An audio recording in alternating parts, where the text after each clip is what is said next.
이런 남자, 이런 여자와 결혼하면 노후가 망합니다. 결혼이 당신의 노후를 결정합니다. 안녕하세요, 여러분. 오늘은 정말 중요한 이야기를 해보려고 합니다. 바로 이런 남자, 이런 여자와 결혼하면 노후가 망합니다. 사실 우리가 인생을 살면서 가장 중요한 선택 중 하나가 바로 결혼입니다. 결혼을 잘하면 인생이 행복하고 안정적이지만 결혼을 잘못하면 평생 후회하며 고생할 수도 있습니다. 특히 결혼 상대는 노후에도 엄청난 영향을 줍니다.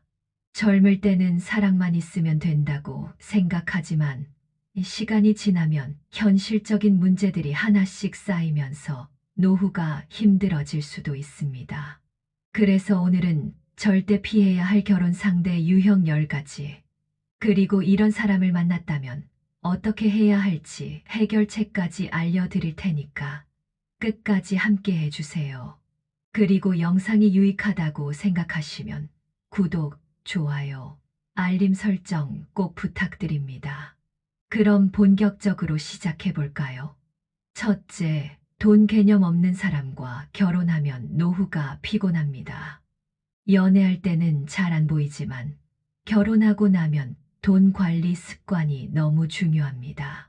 결혼 후에도 돈 개념이 없는 사람과 함께 살면 노후는 불안해질 수밖에 없어요.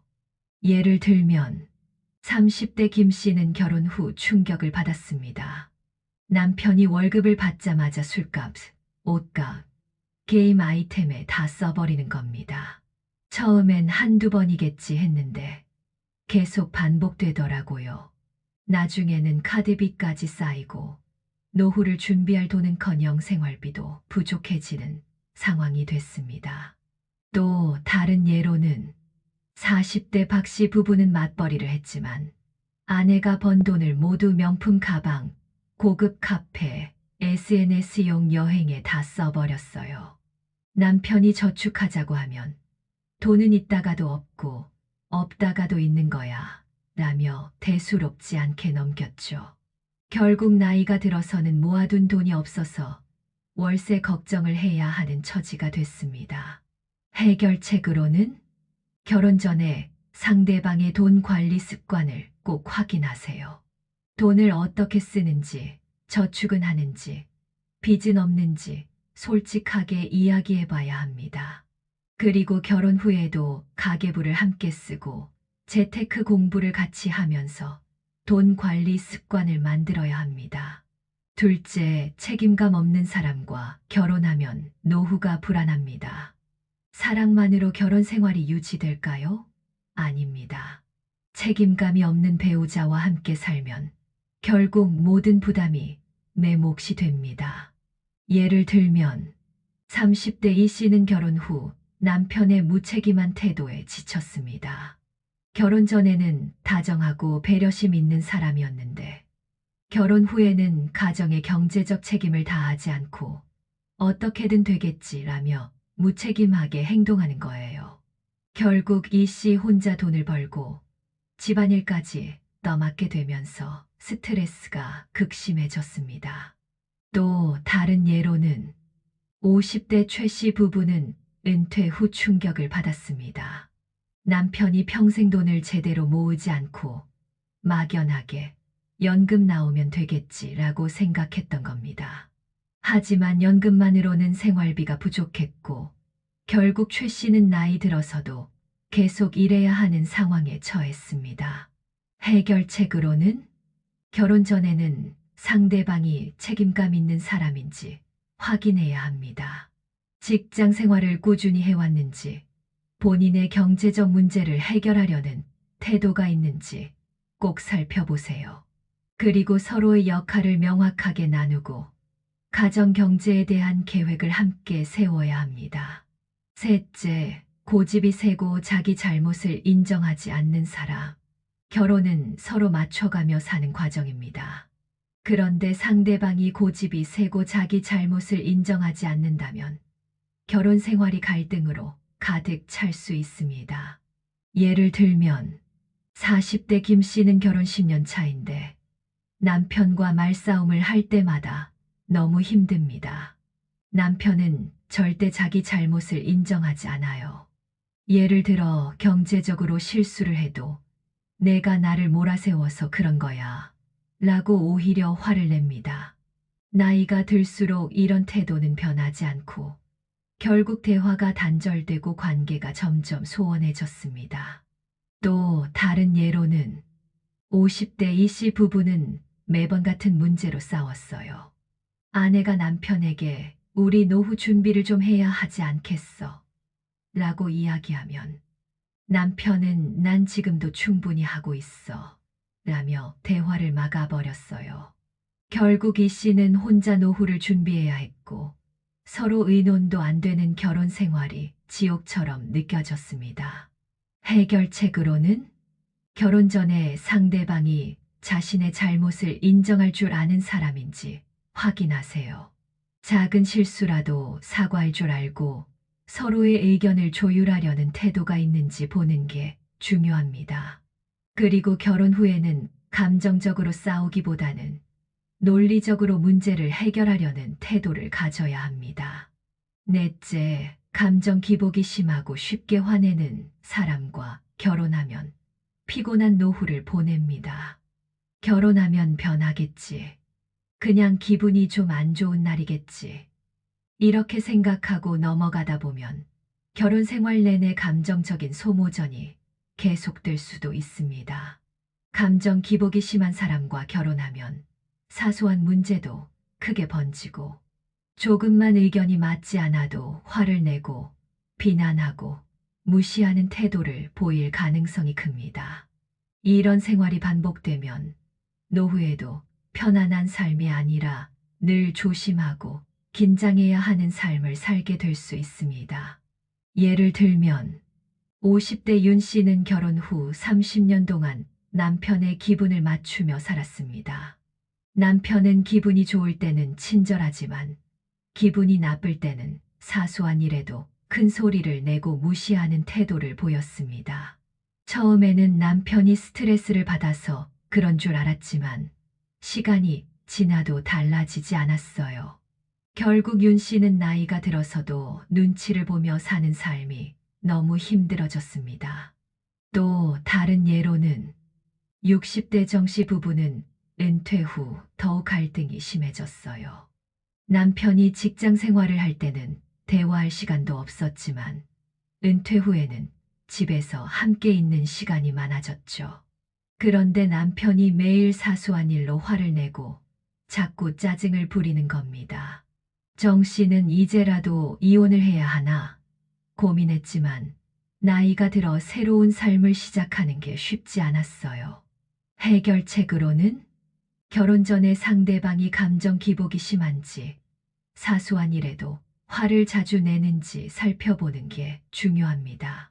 특히 연애할 때 스트레스를 받을 상황에서 어떻게 반응하는지 보면 결혼 후 태도를 어느 정도 예측할 수 있습니다. 그리고 결혼 후에도 감정 조절이 어려운 배우자와는 대화 방법을 바꿔야 합니다. 상대방이 감정적으로 반응할 때 같이 흥분하기보다는 차분하게 논리적으로 대화를 이끌어가는 연습이 필요합니다. 다섯째, 평생 부모에게 의존하는 사람과 결혼하면 노후가 피곤합니다. 엄마가 그러라고 했어. 우리 부모님한테 먼저 물어보고 결정할게. 결혼은 두 사람이 함께 만들어가는 새로운 가정입니다. 하지만 배우자가 어른이 되지 못한 채 부모에게 의존하는 성향을 가지고 있다면 결국 결혼 생활 내내 부모님의 간섭을 받으며 살아야 할 수도 있습니다. 특히 나이가 들어서까지 배우자가 부모에게 경제적으로 의존한다면 노후에도 계속 시대, 처가 문제로 스트레스를 받게 될 가능성이 큽니다. 예를 들면 30대 최 씨는 결혼 후 시댁 문제로 너무 힘들었습니다. 남편이 결정적인 순간마다 우리 엄마한테 물어볼게 라며 혼자서 결정을 내리지 못했어요. 집을 살 때도 아이 교육을 결정할 때도 시어머니의 의견이 최우선이었고, 결국 최 씨는 결혼을 했지만 시댁의 눈치를 보며 살아야 했습니다. 또 다른 예로는 60대 강 씨 부부는 노후가 불안했습니다. 남편이 젊었을 때부터 부모님이 해준다는 생각으로 돈을 제대로 모으지 않았던 겁니다.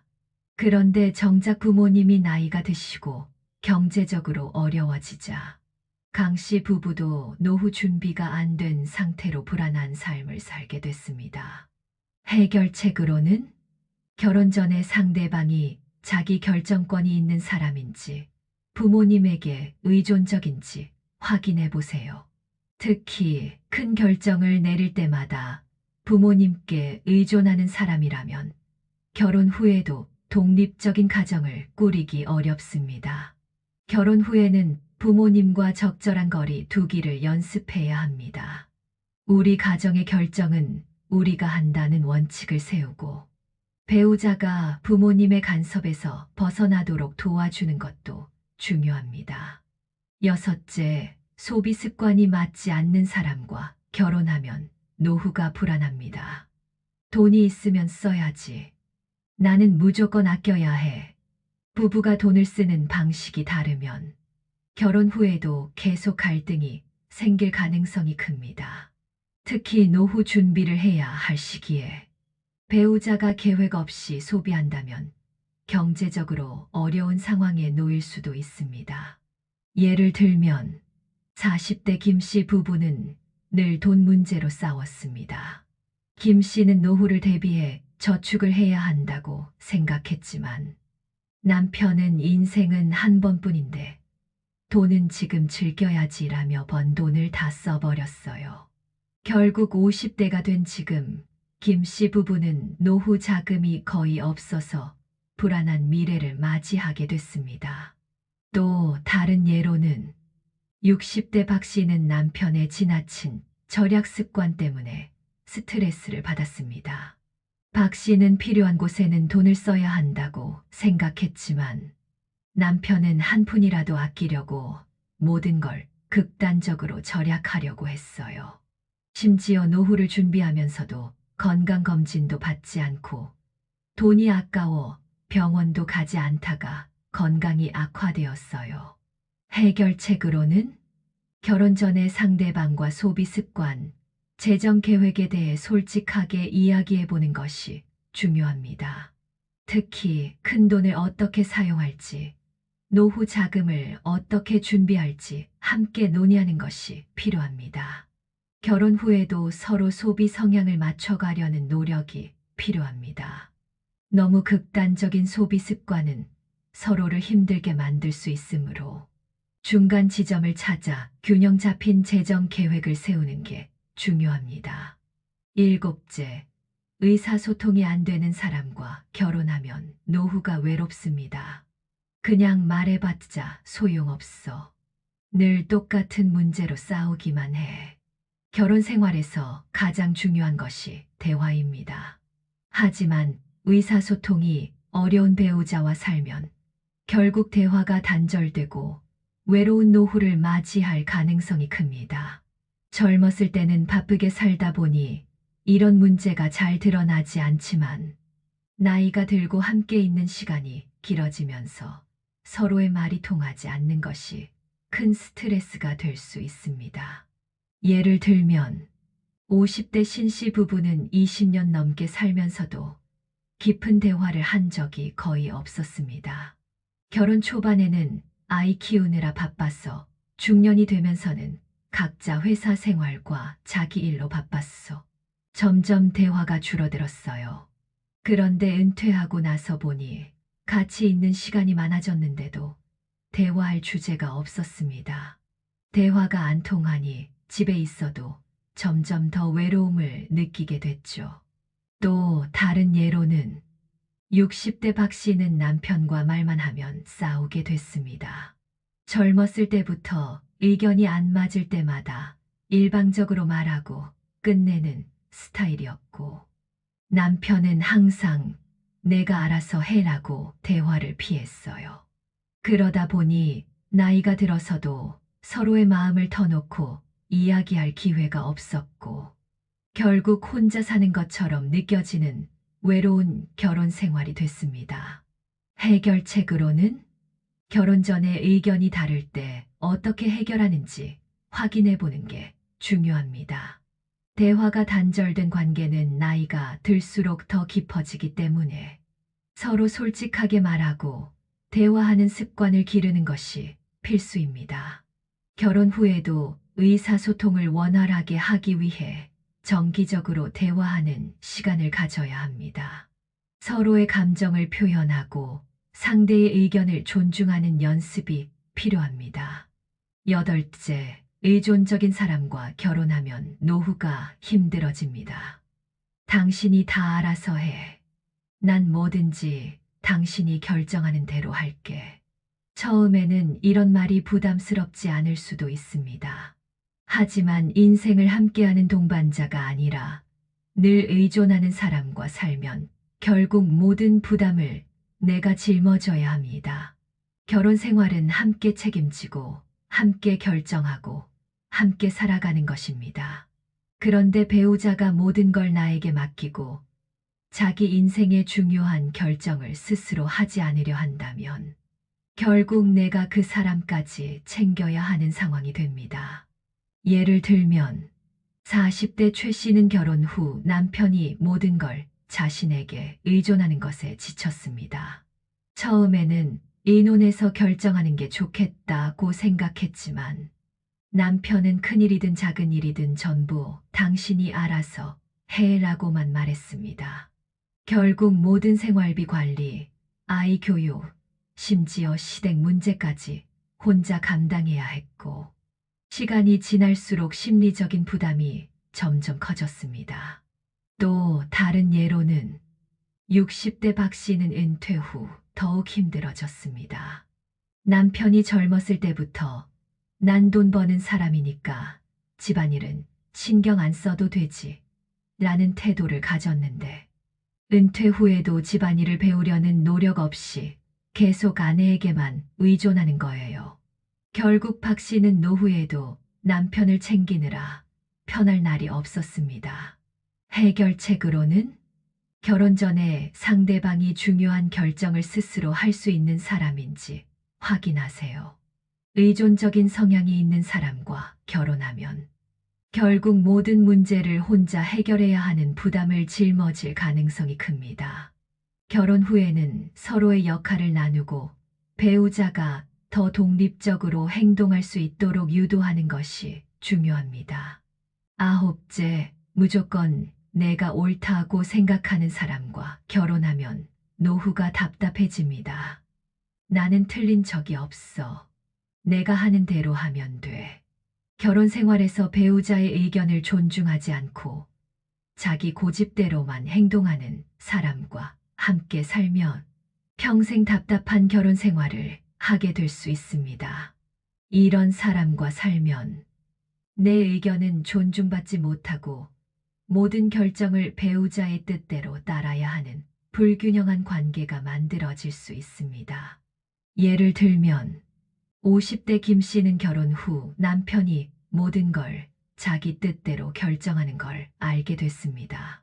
처음에는 남자가 주도적인 게 좋지라고 생각했지만 나중에는 어떤 사소한 의견도 존중받지 못하고 항상 남편의 뜻에 맞춰야 하는 게 너무 답답해졌어요. 이제 와서 이혼할 수도 없고 그냥 참고 사는 것밖에 방법이 없는 게 너무 속상합니다. 또 다른 예로는 60대 최 씨 부부는 노후 준비조차 제대로 못했습니다. 아내가 우리 연금도 좀 알아보고 재테크도 해야 하지 않을까 라고 하면 남편은 항상 내가 다 알아서 할 테니까 신경 쓰지 마 라고 말했어요. 그런데 결국 제대로 된 노후 준비 없이 은퇴를 맞이했고 나이가 들어서도 경제적으로 불안한 상태로 살게 됐습니다. 해결책으로는 결혼 전에 상대방이 내 의견을 존중하는 사람인지 꼭 확인하세요. 고집이 너무 센 사람과 결혼하면 나중에 정말 답답한 상황이 될 수 있습니다. 결혼 후에도 서로 의견을 조율하는 연습이 필요합니다. 배우자가 지나치게 자기 고집만 내세운다면 작은 결정부터 함께 논의하고 합의하는 습관을 만들어야 합니다. 열째, 배우자와 가치관이 너무 다른 사람과 결혼하면 노후가 불행해집니다. 사랑만 있으면 돼. 우리는 다르지만 서로 맞춰가면 되지 않을까. 그런데 현실은 그렇지 않습니다. 결혼 생활은 함께 살아가는 과정이기 때문에 기본적인 가치관이 맞지 않으면 끊임없는 갈등과 스트레스를 겪을 가능성이 큽니다. 예를 들면 40대 김 씨는 결혼 후 남편과 돈 쓰는 방식, 아이 교육 방식, 심지어 식습관까지 너무 달라서 힘들었습니다. 서로 너무 다른 생활 방식을 유지하다 보니 매일 사소한 문제로 다투게 됐어요.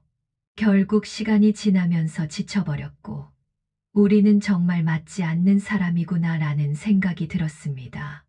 또 다른 예로는 50대 이씨 부부는 정치 성향, 종교, 생활 태도가 너무 달라서 대화할 때마다 싸우게 됐습니다.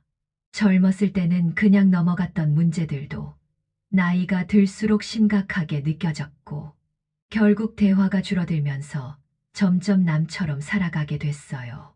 해결책으로는 결혼 전에 상대방과 중요한 가치관을 이야기해 보는 게 필수입니다. 돈, 자녀 교육, 종교, 정치 등 서로의 생각이 너무 다르면 결혼 후 충돌할 가능성이 큽니다. 결혼 후에는 다름을 인정하고 조율하는 연습이 필요합니다. 서로를 바꾸려고 하기보다는 서로의 차이를 이해하고 중간 지점을 찾는 것이 중요합니다. 여러분, 지금까지 이런 남자, 이런 여자와 결혼하면 노후가 망한다. 이야기를 들어보면서 어떤 생각이 드셨나요? 어쩌면 이미 결혼한 분들은 아, 내 배우자가 저런 유형인데 하면서 한숨을 쉬셨을 수도 있고, 아직 결혼을 안 하신 분들은 이런 사람은 절대 피해야겠다 하면서 다짐하셨을 수도 있습니다. 결혼은 인생에서 가장 중요한 선택 중 하나입니다. 사랑만으로 결혼 생활이 유지되는 게 아닙니다. 결혼 후에는 현실적인 문제들이 쌓이면서 배우자의 성향이 내 삶에 엄청난 영향을 미치게 됩니다. 특히 노후에는 경제적인 문제, 건강 문제, 관계의 문제까지 모든 게 결혼 생활과 연결되기 때문에 배우자 선택이 결국 내 노후를 결정할 수도 있습니다. 그래서 오늘 이야기한 결혼하면 후회할 배우자 유형 10가지를 꼭 기억하세요. 다시 한번 정리해 보겠습니다. 첫째, 돈 개념 없는 사람과 결혼하면 노후가 불안하다. 둘째, 책임감 없는 사람과 결혼하면 모든 부담이 내 몫이 된다. 셋째, 자기 잘못을 인정하지 않는 사람과 결혼하면 평생 답답하다. 넷째, 감정 기복이 심한 사람과 결혼하면 늘 긴장 속에 살아야 한다. 다섯째, 부모에게 의존적인 사람과 결혼하면 독립적인 가정을 꾸리기 어렵다.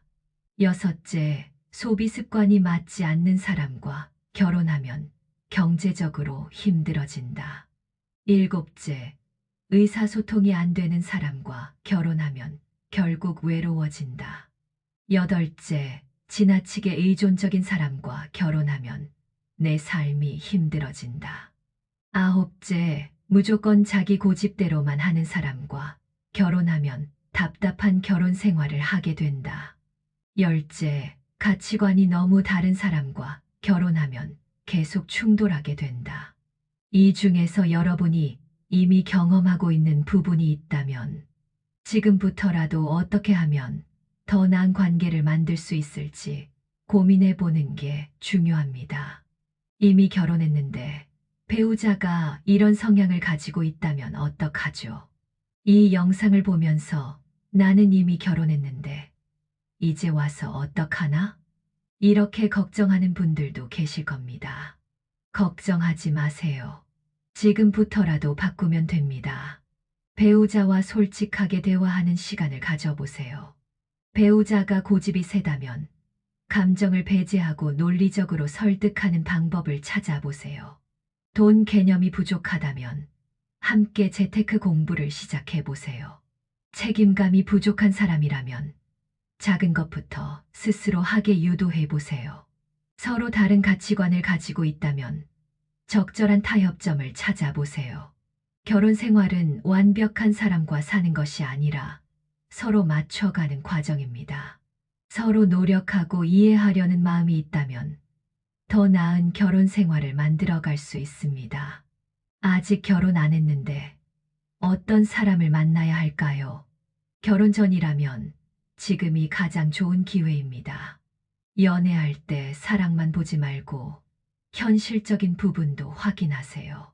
상대방의 돈 관리 습관, 책임감, 감정 조절 능력을 살펴보세요. 싸울 때 어떤 태도를 보이는지, 문제를 어떻게 해결하는지 관찰하세요. 미래에 대해 이야기할 때 같은 방향을 바라보는 사람인지 생각해 보세요. 결혼은 로맨스 영화가 아닙니다. 결혼은 현실이고 좋은 배우자를 만나는 것이 결국 평생을 행복하게 살아가는 가장 중요한 열쇠가 됩니다. 마지막으로 오늘 이야기한 내용이 여러분에게 현실적인 도움이 되었길 바랍니다. 결혼은 한 번 하면 쉽게 되돌릴 수 없는 선택입니다. 그래서 더욱 신중해야 하고 또 결혼한 후에도 더 나은 관계를 만들기 위해 노력해야 합니다. 혹시 지금 여러분의 결혼 생활에 어려움이 있다면, 혹시 지금 결혼을 고민하고 있다면, 오늘 영상을 통해 한 번 더 깊이 생각해 볼 수 있는 시간이 되었기를 바랍니다. 오늘 영상이 유익하셨다면 꼭 구독, 좋아요, 알림 설정 부탁드립니다.